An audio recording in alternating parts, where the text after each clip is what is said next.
Hello! എന്തൊക്കെയുണ്ട്? സുഖല്ലേ? ഏ?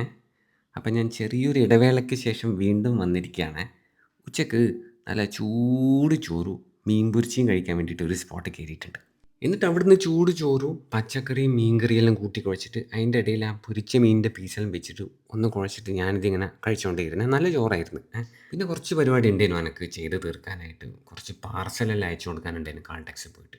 അതെല്ലാം അയച്ചു കൊടുക്കുമ്പോഴത്തേക്ക് സമയം ഏകദേശം ഒരു 3:45 4 മണിയെല്ലാം കഴിഞ്ഞിട്ടുണ്ടാവും. സ്വതവേ ഞാൻ നടക്കുന്നതിനേക്കാളും കുറച്ച് കൂടുതൽ നടന്നു പോയോണ്ടാണോന്നറിയില്ല. വല്ലാതെ വിശപ്പായിരുന്നു 4 മണിയാകുമ്പോഴത്തേക്ക് തന്നെ. ഒരു ഹാഫ് ചിക്കൻ ഷവായ കഴിക്കാനാണ് ആദ്യം എൻ്റെ മനസ്സ് എന്നോട് പറഞ്ഞത്. പക്ഷേ പെട്ടെന്ന് ഇവിടുന്നോ എനിക്ക് ഷവർമ്മ കഴിക്കാനുള്ളൊരു തോന്നൽ വല്ലാണ്ട് വന്നു. 2, 3 ദിവസം മുമ്പേ കണ്ണൂർ സിറ്റി സെൻറ്ററിൽ ഒരു സാധനം വാങ്ങിക്കാൻ വേണ്ടി പോയാലോ ഈ ഒരു ചെറിയ ഷവർമ്മ കൗണ്ടർ എൻ്റെ ശ്രദ്ധയിൽപ്പെട്ടിന്. എന്നാൽ പിന്നെ ഞാൻ വിചാരിച്ച് ആടെ തന്നെ പോവാന്ന്.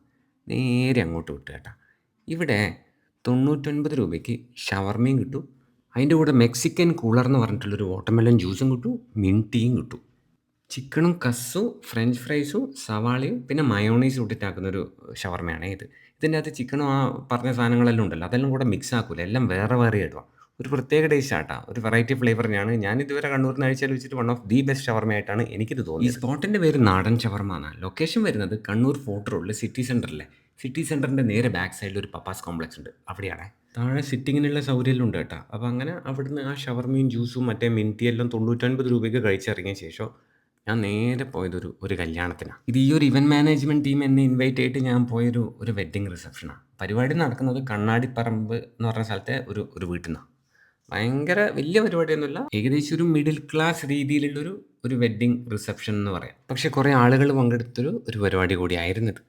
കയറി ചെല്ലുമ്പോൾ തന്നെ കാണുന്നത് കുറേ നെയ്പ്പത്തിൽ ഇങ്ങനെ പരത്തിയിട്ട് ചൂട് എണ്ണയിലിട്ടിട്ട് പൊരിച്ചെടുക്കുന്ന ഒരു കാഴ്ചയാണ്. പിന്നെ അപ്പുറത്തെ സൈഡിൽ നിന്ന് പൊറോട്ടയും വെള്ളയപ്പെല്ലാം ആക്കുന്നുണ്ട്. അപ്പോഴത്തേക്കും നമ്മളെ ചിക്കൻ ബിരിയാണീൻ്റെ ചിക്കനെല്ലാം ഇങ്ങനെ മസാലയാക്കിയിട്ട് കൊണ്ടുവരുന്നുണ്ട്.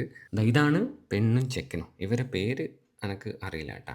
ഫുഡെല്ലാം ഏകദേശം കൗണ്ടറിലേക്ക് കയറി റെഡി ആയിട്ടുണ്ട്. ചിക്കൻ കറിയുണ്ട്, ചിക്കൻ ബിരിയാണി ഉണ്ട്, ചിക്കൻ ബിരിയാണിയിലിടുന്ന ആ മസാല ഇല്ല അതുണ്ട്. പിന്നെ ചിക്കൻ ഫ്രൈ ഉണ്ട്, പൊറോട്ടയുണ്ട്, നെയ്പ്പത്തലുണ്ട്, വെള്ളയപ്പമുണ്ട്, വെജിറ്റബിൾ സ്റ്റൂ എല്ലാം ഉണ്ട്. അങ്ങനെ കൈ കിട്ടിയൊരു പ്ലേറ്റുമായിട്ട് ഞാൻ നേരെ പോയിട്ട് ആ ക്യൂവിലാണ് നിന്നത്. എന്നിട്ടെല്ലാം ലേശം ലേശം വാങ്ങിച്ചേട്ടാ. വെള്ളയപ്പത്തിന്, നെയ്പ്പത്തിൽ വാങ്ങിച്ചിന്, ചിക്കൻ കറി വെച്ചിന്, അതിൻ്റെ സൈഡിൽ ബിരിയാണി റൈസ് കുറച്ച് കോരിയിട്ട് അതിൻ്റെ മേലെയായിട്ട് ആ ബിരിയാണിയിൽ വരുന്ന ചിക്കൻ്റെ പീസ് എടുത്ത് കുറച്ച് വെജിറ്റബിൾ സ്റ്റൂ എടുത്ത് ചില്ലി ഗോബി എടുത്ത് പിന്നെ ചിക്കൻ ഫ്രൈയും എടുത്തിട്ട് ഒരു സൈഡിലാണ് പോയിരുന്നിട്ട് ഞാൻ പതുക്കെ അങ്ങോട്ട് കഴിക്കാൻ തുടങ്ങിയേ. ഇത് royal treat food and catering എന്ന് പറഞ്ഞ അതായത് കേറ്ററിംഗ് ആൻഡ് ഇവൻറ്റ്സ് എന്ന് പറഞ്ഞിട്ടുള്ളൊരു ടീം ഹോസ്റ്റ് ചെയ്യുന്ന ഒരു വെഡ്ഡിങ് പരിപാടിയാട്ടാ. അപ്പോൾ നെയ്പ്പത്തലിലാണ് ഞാൻ കഴിച്ചു തുടങ്ങിയത്. നെയ്പ്പത്തലിനൊരു കഷ്ണം എടുത്തിട്ട് നല്ല നാടൻ വറുത്തരച്ച ചിക്കൻ കറിയില്ലേ അതിൻ്റെ അകത്തുള്ള ചിക്കൻ പീസിൻ്റെ കൂടി ഇങ്ങനെ കൂട്ടി പിടിച്ചിട്ട് കുറച്ച് കറിയിൽ മുക്കിയിട്ട് കണ്ണ് പൂട്ടിയിട്ട് കഴിച്ചു നോക്കിയേ.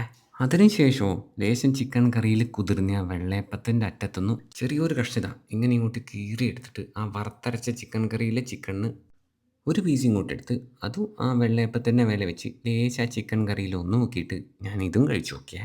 വെള്ളയപ്പം കുഴപ്പമില്ല. പക്ഷേ ആ നെയ്പ്പത്തിൽ തന്നെയായിരുന്നു കേട്ടോ ടേസ്റ്റ്. പിന്നെ ചിക്കൻ ബിരിയാണിയിലുള്ള ചിക്കനില്ലേ അതിൽ നിന്ന് ഒരു പീസ് ഇങ്ങോട്ട് എടുത്ത് അത് ആ ബിരിയാണി റൈസിൻ്റെ കൂടെ പതുക്കെ കൂട്ടി കുഴച്ചിട്ടും കഴിച്ച്. ബിരിയാണി റൈസ് അങ്ങനെ ഭയങ്കരമാണെന്നൊന്നും പറയുന്നില്ല. പക്ഷേ കുഴപ്പമില്ല. അത്രയേ ഉള്ളൂ കേട്ടോ. പിന്നെ ഡെസേർട്ടായിട്ട് ഐസ്ക്രീമും ഗുലാബ് ജാമുനും കട്ട് ഫ്രൂട്ട്സ് എല്ലാം ഉണ്ടായിരുന്നു. മധുരം കഴിക്കാത്തതുകൊണ്ട് ഞാൻ പിന്നെ അത് കഴിച്ചില്ല. 2, 3 ഗ്ലാസ് ഗ്രീൻ ടീ കുടിച്ച്. അങ്ങനെ അതെല്ലാം കഴിഞ്ഞിട്ട് ഞാൻ നേരെ ഒന്ന് കണ്ണൂർ ടൗണിലേക്ക് പോയി. രാത്രി 12:15 ആകുമ്പോൾ എൻ്റെ ഒരു ഫ്രണ്ട് വരുന്നുണ്ട് ട്രെയിനിൽ. അപ്പോൾ മൂപ്പരെ ഒന്ന് പിക്ക് ചെയ്യണം. ഞാൻ ഏതായാലും നേരത്തെ എത്തിന്. പിന്നെ സമയം കൂട്ടാൻ വേണ്ടിയിട്ട് ഞാൻ റെയിൽവേ സ്റ്റേഷൻ്റെ അടുത്തുള്ളൊരു ജ്യൂസ് കടയുണ്ട് നമ്മളെ സ്ഥിരം സ്പോട്ട്. അവിടെ പോയിട്ടൊരു ബട്ടർ ഷേക്കും കുടിച്ച് എന്നിട്ട് കുറച്ച് നേരം പയ്യാമ്പലം ബീച്ചിലെല്ലാം പോയിരുന്ന ശേഷം ഒരു 12:20 ആകുമ്പോൾ ട്രെയിൻ വന്നേരം ഞാൻ മൂപ്പരെയും പിക്ക് ചെയ്തിട്ട് ഒരു റെസ്റ്റോറൻറ്റിലേക്ക് പോയി. മൂപ്പർക്ക് ഭയങ്കര വിശപ്പ്. മൂപ്പർ എന്നിട്ട് അവിടുന്ന് ഒരു ഫുൾ ചിക്കൻ ബിരിയാണി ഓർഡർ ചെയ്ത് ഞാനൊരു സിംഗിൾ ഓർഡർ ചെയ്യാമെന്ന് വിചാരിച്ചത്. പിന്നെ മൂപ്പർ ഫുൾ ഓർഡർ ചെയ്യുന്ന കണ്ടേരം അനക്കും പുതിയ ഞാനും ഓർഡർ ചെയ്തൊരു ഫുൾ തന്നെ. ഒമാസിനില്ലേ റെയിൽവേ സ്റ്റേഷൻ്റെ അടുത്തുള്ള അവിടെ നിന്നാണ് കഴിച്ചത്. സമയം തെറ്റിയ സമയത്ത് കഴിച്ചുകൊണ്ടാണോ എന്നറിയില്ല. അങ്ങനെ ഒരു പറക്കുന്ന ബിരിയാണി പോലെ തോന്നിയില്ല കേട്ടോ. റൈസും ചിക്കനും തമ്മിൽ വലിയൊരു ബന്ധമൊന്നും തോന്നിയില്ല. അങ്ങനെ അതെല്ലാം കഴിച്ചിട്ട് ഞാൻ നേരെ വീട്ടിലേക്ക് പോയി. അപ്പോൾ ശരി. അല്ല നിങ്ങളെന്തേലും ഇന്ന് കഴിച്ചേ?